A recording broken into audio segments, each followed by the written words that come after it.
बिल्कुल ऐसा नहीं चाहता था कि मैं किसी प्लेनेट से टकरा जाऊँ, पर मैं चाहता हूँ मैं बहुत पावरफुल इंसान बनूँ, और पावरफुल इंसान बनने के बाद मैं चाहता हूँ कि मैं कभी इस प्लेनेट पर जाऊँ, उस प्लेनेट पर जाऊँ, वहाँ की ग्रेविटी देखूँ, झूमूं, मतलब देखूं, पता करूं कहाँ।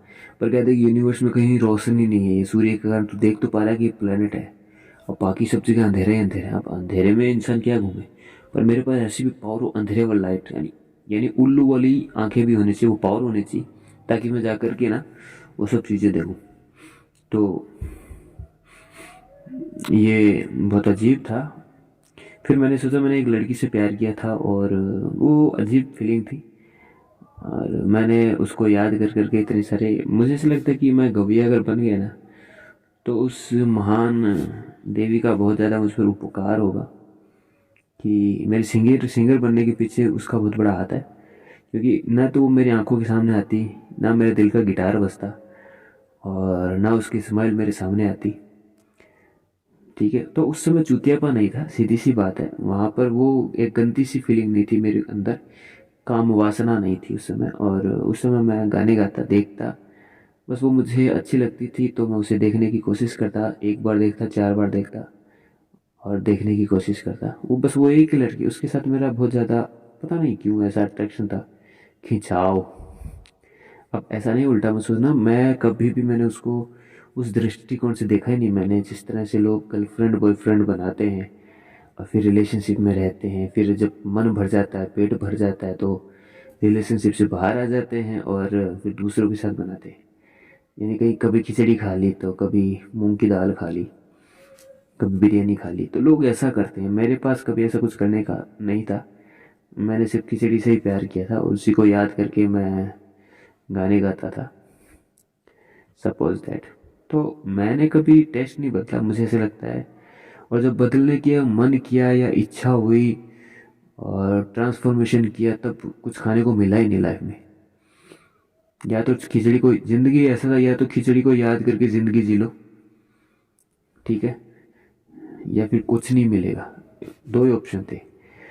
अब मैंने वो भी छोड़ दिया, यानी काफ़ी टाइम से भूखा ही हूँ, ऐसा कोई दिक्कत नहीं। लेकिन देखो होता क्या है, लेकिन मुझे ऐसा लगता है कुछ अब कुछ ज़रूर होने वाला है ऐसा। और फिर ये सोचता हूँ कि यार, जब इतना सब कुछ सहने के बाद अगर कल को मैं कुछ अच्छा काम कर लूँ, तो दुनिया जब मुझे दुनिया के सामने आऊँगा, तब डर भी लगता है, बहन से लोग मुझे एक्सेप्ट करेंगे कि नहीं करेंगे, लोगों के सामने कैसे जाऊँगा। एक रिकॉर्डिंग में मिला, लोगों के सामने जब शेयर करता हूँ तो गला दर्द करने लगता है। लोगों कहने लगे यार कितना अच्छा गाता, कितना अच्छा गाता, ऐसे अच्छा अच्छा कहे कि मेरी वाट लगा देते। इस अच्छे के पीछे कितनी मेहनत है उसको देखते नहीं है। तो मरना दोनों तरफ से है, मुझे इतना तो पता है कि अगर मैं ओपनली हो गया, लोग सामने शो अप कर लिया, गाने गाया, तब भी लोग मुझसे बेवजह जलना शुरू करें कि यार साला इतना अच्छा क्यों गाता है, और इतना अच्छा क्यों कर रहा है। तो ये चीज़ें भी है, तो अब फिर मन नहीं करता ना ऐसे, कि भाई बहुत टाइम से आपने किसी चीज़ को दी है और सीखा है, समझा है, गाया है, एक एक चाहत हमेशा रखी है कुछ बनने की, और जब आप बन जाते हैं तो पूरी दुनिया आपकी दुश्मन हो जाती है।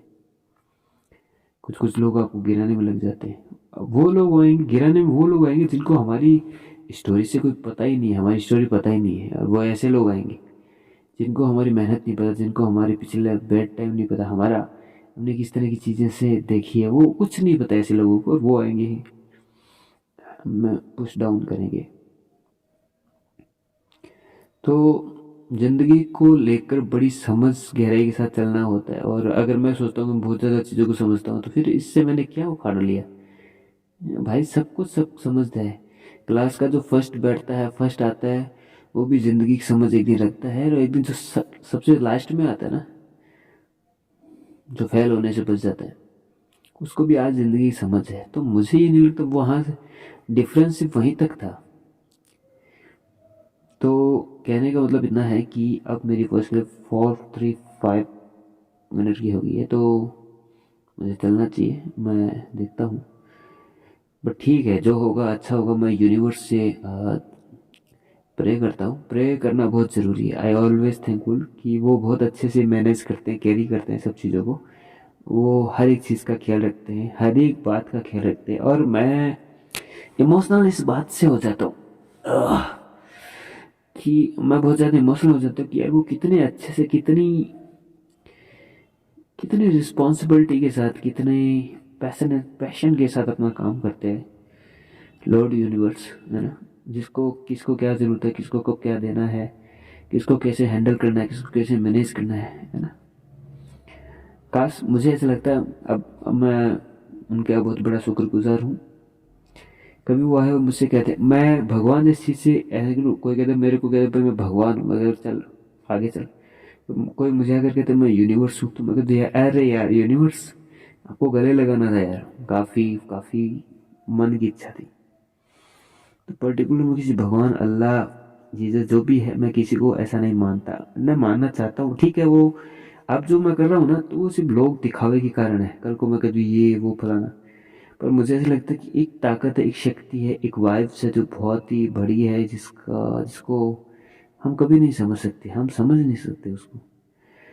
पर कुछ है जो सबको मैनेज करता है, बस मैं उसका शुक्रिया अदा करता हूँ। मैं उसको बांटना नहीं चाहता अलग, और अगर लोग कुछ बांट करके देखे तो ठीक है। आप अगर सूरज के 1000 टुकड़े करेंगे, लाख टुकड़े करेंगे, फिर उन 1000 टुकड़ों को अगर मान कर चलते हैं, तब भी आप सूरज को मान रहे। तो थैंक यू अगेन, शुक्रिया मुझे सुनने के लिए। वैसे मुझे पता मुझे कोई नहीं सुनता, लेकिन फिर भी मेरी आदत है, पगलू की आदत कभी ना सुधरेगी। पगलू यूं ही गाएगा, तो पगलू पगलू पगलू।